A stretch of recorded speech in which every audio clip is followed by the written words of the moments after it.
दफा कागज जमा कराए हैं, कभी इन टेक्निकलिटीज पर बातें नहीं हुई जो आज हुई हैं, और मैं ये भी कबूल है। शहबाज शरीफ आप बातें तो ठीक कर रहे हैं, तो अकाउंटेबिलिटी क्यों नहीं की? मैंने कहा वो मेरी जिम्मेदारी नहीं, वो नैब की है। तो नैब एक बड़ा करप्ट एक आउटफिट है, करप्ट तरीन इदारा है नैब, करप्ट तरीन इदारा है नैब। अस्सलाम वालेकुम, गुड आफ्टरनून। फैसला पाकिस्तानियों का काउंटडाउन स्टार्ट हो चुका है और जिस तरह से दिन गुजर रहे हैं उस तरह से डेवलपमेंट्स रोजाना होती जा रही हैं। आज मुल्क की तारीख का सबसे अहम डिसीजन सामने आया है और वो ये है कि 1 घंटा पोलिंग के औकात-ए-कार में इजाफा कर दिया गया है। इसके साथ साथ दूसरा अहम नतीजा आज इंतखाबात 2018 का सामने आया है और PS आपको बता देते हैं कि वहां से PS 6 से कश्मीर से मीर शब्बीर अली बिजरानी बिला मुकाबला मुंतखब हो गए हैं। फैसला पाकिस्तानियों का खुसूसी नशियात के साथ मैं हूं जमील फारूकी और very lethal combo of anchors, हमारे सीनियर एंकर पर्सन जनाब फरहान शब्बीर साहब हमारे साथ मौजूद हैं। फरहान शब्बीर साहब का एज एन इंडिपेंडेंट ऑब्जर्वर ये चौथा इलेक्शन है, 2002, 2008, 2013 और अब 2018, और मेरा एज एन इंडिपेंडेंट ऑब्जर्वर ये तीसरा जनरल इलेक्शन होगा, यानी 2008, 2013 और अब 2018। फरहान। बहुत शुक्रिया जमील, बिल्कुल ठीक कहा आपने। लेकिन जैसे जैसे इंसान की उम्र और फहम में इजाफा होता है तो इलेक्शन को समझने के भी जो है ना वो डायनामिक्स तब्दील होते हैं, जो 2002 में जिस तरह मैंने समझा होगा शायद, लेकिन अब बहुत फर्क पड़ा। बहुत शुक्रिया आपका, बिल्कुल। लेकिन अब जैसे इंतखाबात का हम देख रहे हैं कि रन अब चल पड़ा है, मुकाबले और ऐलानात भी हो रहे हैं। शायद खाकान अब्बासी साहब के हवाले से उनको अच्छी खबर मिली है। नून लीग को जिस तरह मियां नवाज शरीफ ने कहा कि जी बड़ा खतरनाक खेल खेला जा रहा है, शायद खाकान अब्बासी साहब के कागजात नामजदगी मुस्तरद होने पर अब उनको लाहौर हाई कोर्ट के एपलेट ट्राइब्यूनल ने इलेक्शन लड़ने की इजाजत दे दी है। अब देखते हैं कि शायद खाकान अब्बासी साहब मरी की सीट पर क्या इजाफा करेंगे। जमील, प्रोग्राम हमने किस तरह लेके चलना है उसको भी लेके चलते हैं साथ साथ। अम्मार मसूद साहब मारूफ तजियाकार हमारे साथ होंगे। हमारे साथ लाहौर में हमारे ब्यूरो चीफ अयाज शुजा साहब हमारे साथ मौजूद हैं। बिल्कुल जी, अयाज शुजा साहब हमारे साथ मौजूद हैं। सबसे पहले अयाज आपसे प्रोग्राम का बाकायदा आगाज करते हैं। ये फरमाइएगा, इलेक्शन 2018 है, आज इंतखाबात के हवाले से कागजात नामजदगी वापस लेने का आखिरी रोज है। इट्स इवेंचुअली ए डेडलाइन, और डेडलाइन के रोज लोग जो है अपने कागजात वापस भी ले रहे हैं। आपको पता होगा कि जावेद हाशमी साहब ने भी इंतखाबात से विदड्रॉ कर लिया है अपने आप को और वो अब इंतखाबात में हिस्सा नहीं ले रहे हैं। तो जैसे जैसे दिन आगे बढ़ रहे हैं, चेंजेस आ रही हैं और मुल्क की तारीख में आज पहली दफा यह भी हो चुका है कि 1 घंटा पोलिंग के वक्त में इजाफा किया गया है। पाकिस्तान तहरीक इंसाफ की जानिब से दरख्वास्त जमा कराई गई थी। इस डेवलपमेंट को आप कैसे देखते हैं?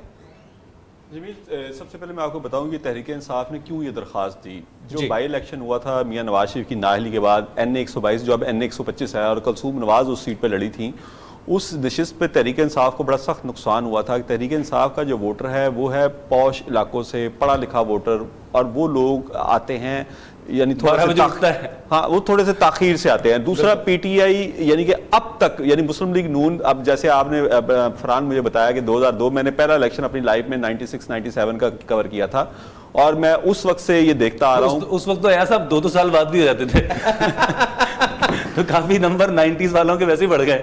एक्सपेक्टेड यही होता था। मैं ये आपको बता रहा था कि मुस्लिम लीग नून वो पंजाब में इलेक्शन लड़ने की साइंस की उससे बड़ी, यानी कि जिसको कहते हैं ना, उनको जितनी PhD और या उससे भी आगे कर लें, PhD तो एक छोटी सी डिग्री है, उनको पता है कि वोटर्स को कैसे किस तरह हमने पोलिंग बूथ में 12 बजे तक पहुंचाना है। 12 बजे यानी दोपहर 12 बजे तक उनकी कोशिश होती है हमारे सारे वोटर्स भुगत जाएं। उसके बाद इक्का दुक्का आते रहते हैं, ठीक है, लेकिन मेजर जो उनका पोर्शन है वो निकल जाए। PTI का असल प्रॉब्लम यह है, उनका वोटर तो 12 बजे के बाद आना शुरू होता है, 11 बजे तो उनके पोलिंग एजेंट्स पहुंचते हैं। मुस्लिम लीग नून के पोलिंग एजेंट्स, यानी मैंने ये आम जो 2013 के इंतखाबात थे वो कवर किए, उसमें हमने देखा कि सुबह 6-6:30 बजे मुस्लिम लीग नून के पोलिंग जो कैंप्स थे वो भरे हुए थे, लिस्टें बन रही है, काम हो रहा है, हंगामी बुनियादों पर काम हो रहा है, और 11 बजे तक उनके पोलिंग एजेंट PTI नहीं पहुंचे।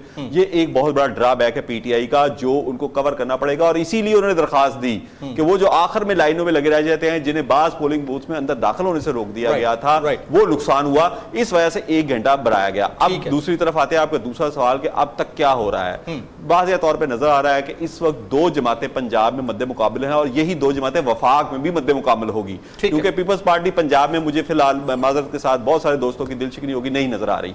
पीटीआई का मुकाबला बिल्कुल मेरे ख्याल से अब उनकी भी दिलचस्पी नहीं होगी अयाज शुजा साहब, क्योंकि भट्टू खानदान जैसे लोग भी अब पार्टी छोड़ते हुए जा रहे हैं, जिनको एक वक्त में आपने पीपल्स पार्टी पंजाब का सदर तक बनाया, पूरी पीपल्स पार्टी के जैलों को नाराज कर दिया था कि ये एक मुस्लिम लीगी है, ये पैदाइशी मुस्लिम लीगी है, सारी जिंदगी मुस्लिम लीग से इलेक्शन लड़ते रहे, हमारे साथ इतने जुल्म इन्होंने किए, आप उनको सदर बना रहे हैं। बहरहाल मैं आपको ये बता रहा था कि दो बड़ी पार्टियों का मुकाबला होने जा रहा है पंजाब में। पिछले 2013 के बाद अब तक के बाई इलेक्शन ने साबित कर दिया कि हर हल्के में सिर्फ एक ही सियासी जमात थी, मुस्लिम लीग नून, जो कि हुक्मरान जमात थी।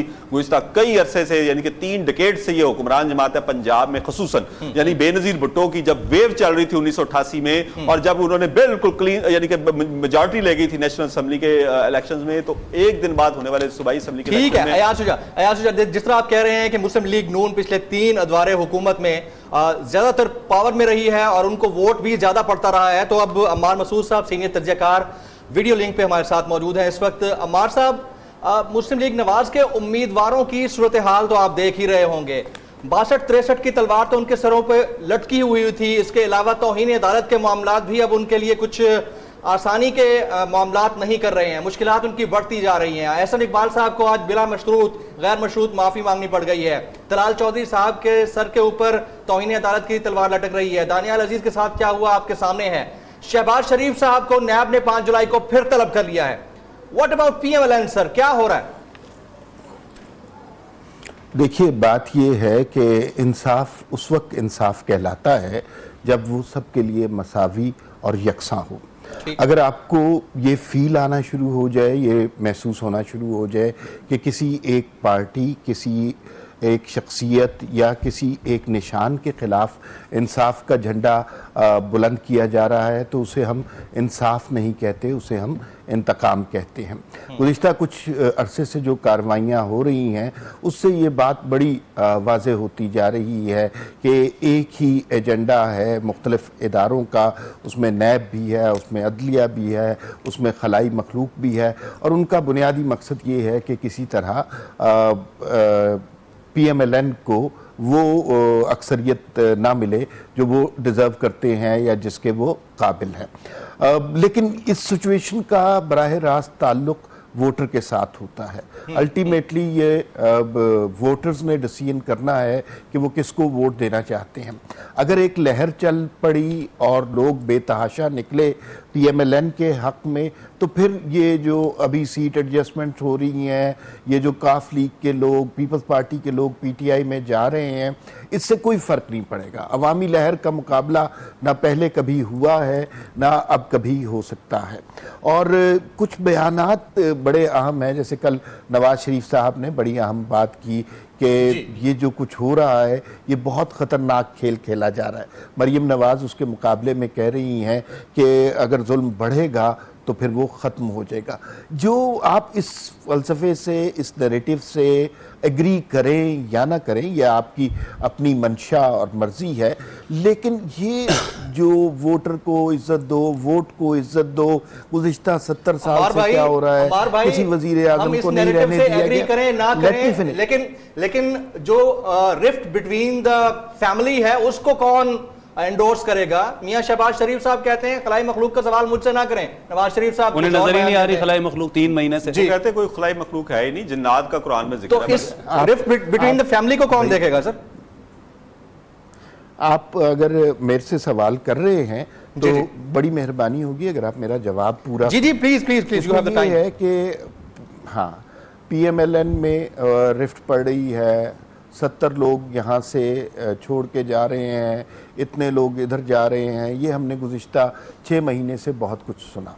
जो लोग छोड़ के गए हैं उनकी तादाद बहुत कम है, उनमें से भी ज़्यादातर ऐसे थे जो पहले किसी और जमात के टिकट पे लड़े और उसके बाद उन्होंने पीएमएलएन में शमूलियत इख्तियार की। तो जो मैसिव चेंज ऑफ पार्टी नज़र आ रहा था वो नहीं नज़र आया। नरेटिव का बिल्कुल फ़र्क है शहबाज शरीफ में और नवाज शरीफ में। नवाज शरीफ बार बार खलाई मखलूक को ताने देते हैं और शहबाज शरीफ ने ये कहा कि वो खलाई मखलूक को जानते ही नहीं हैं। लेकिन इस वक्त हमें ये इस बात को भी जहन में रखना चाहिए कि शहबाज शरीफ के पास ज़ाती हैसियत में क्या नारा है? वो नारा है गवर्नेंस का, लाहौर बेहतर कर दिया, सड़कें बनवा दी, पुल बनवा दीजिए। नवाज शरीफ के पास क्या नारा है? वो बात करते हैं डेमोक्रेसी की, एंटी इस्टेब्लिशमेंट स्टांस की। हमें ये याद रखना चाहिए कि PMLN का वोट शहबाज शरीफ की गवर्नेंस का नहीं देता, वोट पड़ता है नवाज शरीफ को। और इस दफ़ा मरियम नवाज भी उसी नैरेटिव पे चल रही हैं, तो मरियम नवाज को भी वोट पड़ने या उनकी आवाज़ की अहमियत का हमें इल्म होगा।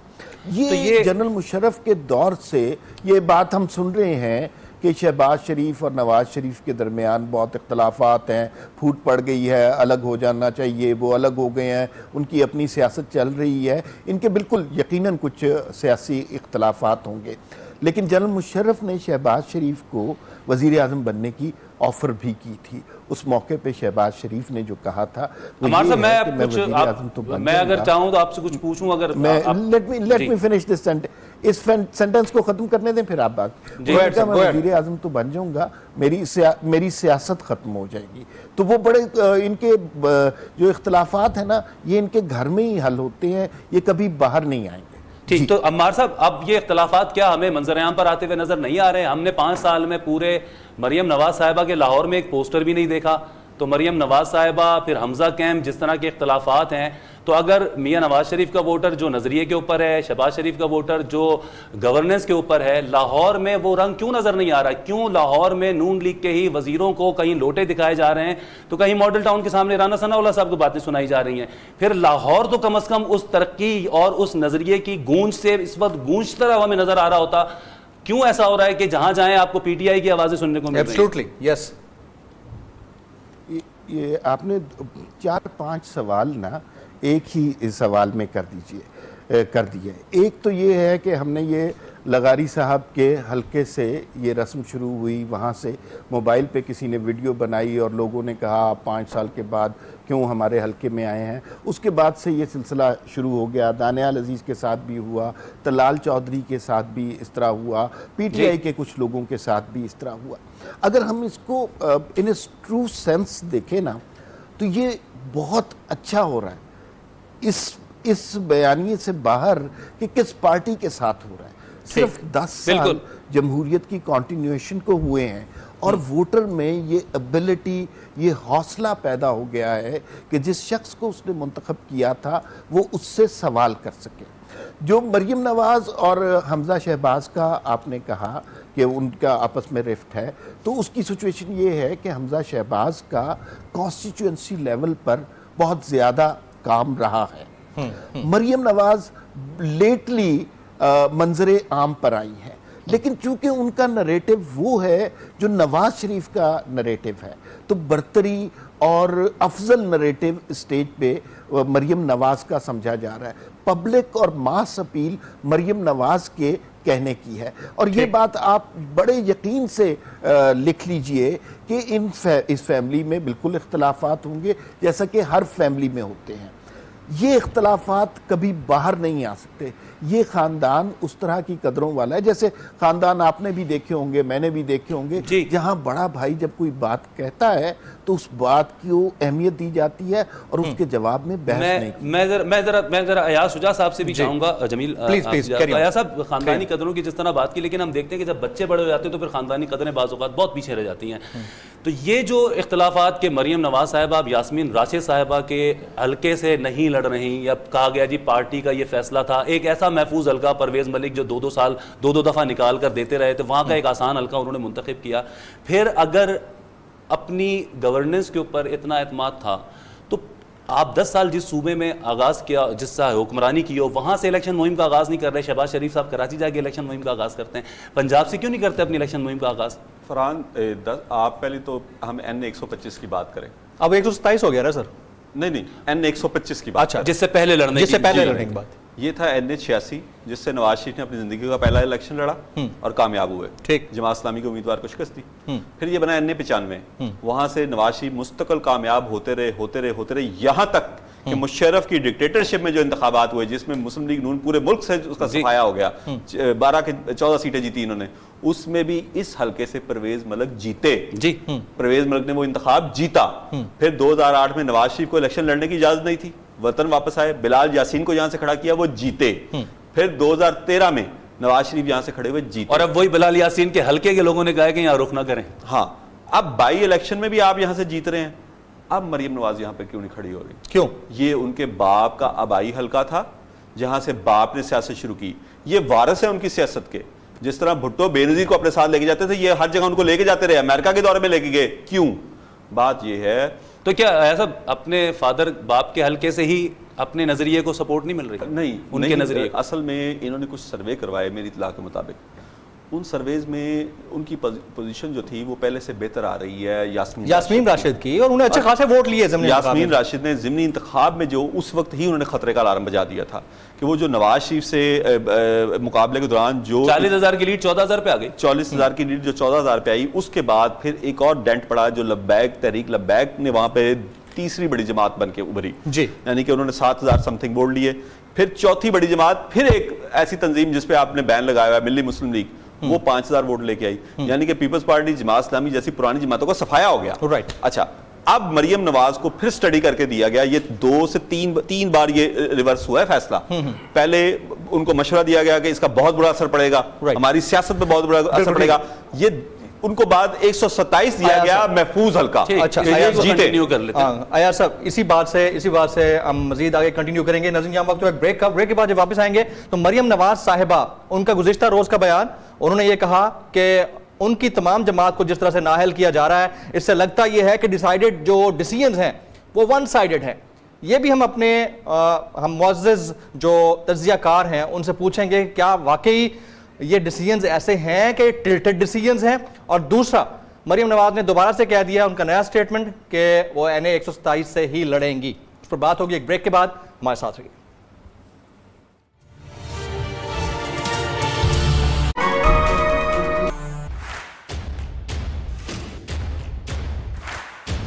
मेरा हल्का चेंज नहीं हुआ, मेरा पहले सिर्फ स्पेकुलेशंस थी, मेरा हल्का अनाउंस ही आज हुआ है। मैं क्योंकि इन टच नहीं थी और वहाँ पे प्रोसेस चल रहा था टिकट्स का, और बोर्ड पूरा बैठा हुआ है जो फैसला कर रहा है। उन्होंने आज मेरे वालिद साहब से डिस्कस किया।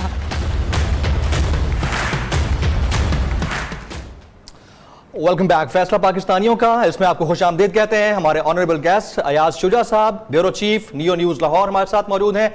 सीनियर तज्ज़ियाकार जनाब अम्मार मसूद साहब ने हमें वीडियो लिंक पे ज्वाइन किया, वो भी हमारे साथ मौजूद हैं। और मेरे साथ मेरे को एंकर फरहान शब्बीर तो साथ मौजूद हैं ही। अम्मार मसूद साहब, आपकी तरफ आएंगे। ऐसा क्या है कि पाकिस्तान मुस्लिम लीग नवाज में खास तौर पर उनका जो लीडिंग फेस है मरियम नवाज, उन तक को भी अभी क्लैरिफिकेशन देना पड़ रही है कि उनका हल्का कौन सा है? आज उन्होंने अनाउंसमेंट की है कि मेरा हल्का कोई तब्दील नहीं हुआ है, ये सिर्फ स्पेकुलेशंस थी। अनाउंस आज हुआ है, स्पेकुलेशंस थी तो कौन कर रहा है? अनाउंस आज हुआ है तो किसने किया है? पार्टी के डिसीजंस कौन लेता है? सर, बहुत सारे क्वेश्चन मार्क्स हैं हमारे साथ। जी जी, अच्छा, बात ये है कि जो इस हल्के की एग्जैक्ट सिचुएशन है, I am not very clear about it. ये अयाज शुजा साहब आपको बेहतर बता सकेंगे, लेकिन मैं आपको बताऊं कि इसकी ये कतन रीज़न नहीं हो सकती कि यास्मीन राशिद जो है वहाँ पे बहुत स्ट्रॉन्ग कैंडिडेट हो गई हैं, ये इसकी रीज़न नहीं हो सकती। लाहौर में जितनी भी सीटें हैं, सवाए 7 की सीट के अलावा किसी से भी PMLN को हराना बेइंतहा मुश्किल है। अब अयाज शुजा साहब ने अपनी गुफ्तगू में बहुत ज़्यादा जिक्र किया NA 120 के इलेक्शन का, उसके ऊपर भी थोड़ी सी बात करनी चाहिए क्योंकि वो मरियम नवाज़ ने उसकी कैंपेन की थी। सबसे पहली बात, जो इलेक्शन कमीशन ने टाइमिंग की बात की थी, तो उसमें पहली दफ़ा हमने ऐसा देखा, आप लोगों ने बहुत ज़्यादा इलेक्शन कवर किए हैं, जो मेरा भी मुशाहिदा रहा है कि अगर कभी कैंडिडेट्स की तरफ से ये रिक्वेस्ट जाए कि आप पोलिंग का टाइम बढ़ा दें तो अमूमन बढ़ा दिया जाता है।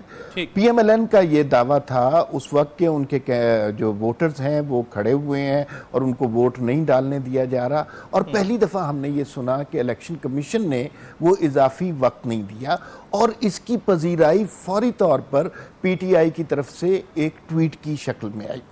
उस इलेक्शन में जो खतरनाक बात थी वो ये थी कि NA 104 और 120 के जो पेशावर का और ये दो इलेक्शन जो हैं इनको बहुत क्लोजली मॉनिटर करना चाहिए।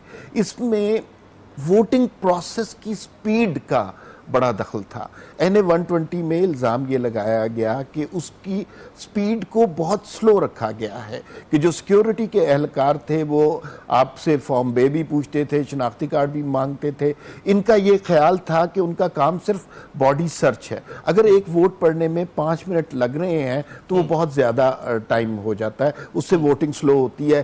फिर धांधली के भी बहुत ज़्यादा इल्ज़ामात लगे, और वो जो तवक्को कर रहे थे कि नवाज शरीफ की नाअहली के बाद बिल्कुल ही वोट नहीं मिलेगा PMLN को, वो सब कुछ गलत हो गया। बल्कि सुनाया जो PMLN की तरफ से बयान आया था वो ये था कि मुख्तलिफ हथकंडों के जरिए इनकी लीड कम करने की कोशिश की गई है। NA 104 में अगर आप यही सिचुएशन देखें, जो बड़ा ट्रिकी पॉइंट था वो वोटिंग की पेस का था। वहां जिस तेजी से वोट पड़े और जिस तेजी से नताइज आए वो हमने कभी पाकिस्तान में सोचे ही नहीं। एक अगर आप इलेक्शन कवर कर रहे हैं, आप दोनों असाब बहुत अच्छा कवर कर रहे हैं और बहुत अच्छी गुफ्तगू कर रहे हैं, एक रिपोर्ट जरूर पढ़िएगा, द न्यूज़ में छपी थी, अहमद नूरानी साहब ने उसको रिपोर्ट किया था कि हमारे यहाँ ट्रेडिशनली रिगिंग के कम से कम 22 तरीके हैं।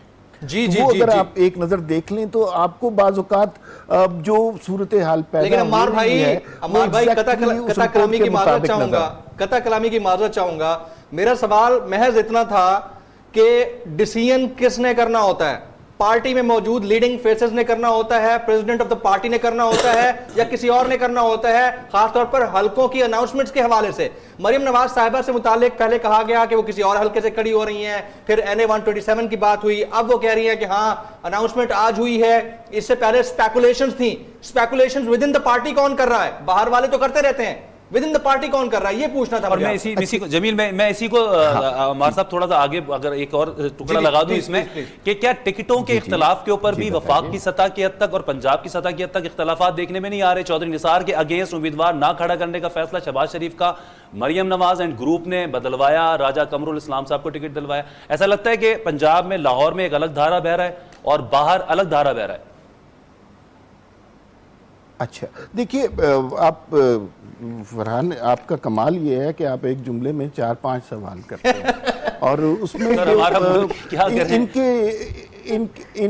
इनके जो है ना टिकटों के इख्तलाफात कम नजर आ रहे हैं हमें। जो दूसरी पार्टियों का हाल है वो इससे बहुत ज़्यादा बुरा है। हमने देखा कि एक बोर्ड तश्कील हुआ जिसके सामने मरियम नवाज ने भी इंटरव्यू दिया, जिसके सामने शहबाज शरीफ ने भी इंटरव्यू दिया, और अगर इस पार्टी में उस बोर्ड के ऊपर किसी को फौकियत हासिल है या किसी के पास वीटो का इख्तियार है, ये मैं अज्यूम कर रहा हूँ, तो वो शख्सियत सिर्फ और सिर्फ नवाज शरीफ साहब हैं। चौधरी निसार का केस जो आपने कहा वो बिल्कुल मुख्तलिफ केस है। उनका अहलियत का मसला नहीं है, उनसे दरख्वास्त की गई थी कि आप अप्लाई करें। उन्होंने, वो इतने बड़े पॉलिटिशियन हैं, उन्होंने अप्लाई करना मुनासिब नहीं समझा, बोर्ड के सामने पेश नहीं हुए। उनका मसला बयानिए का है।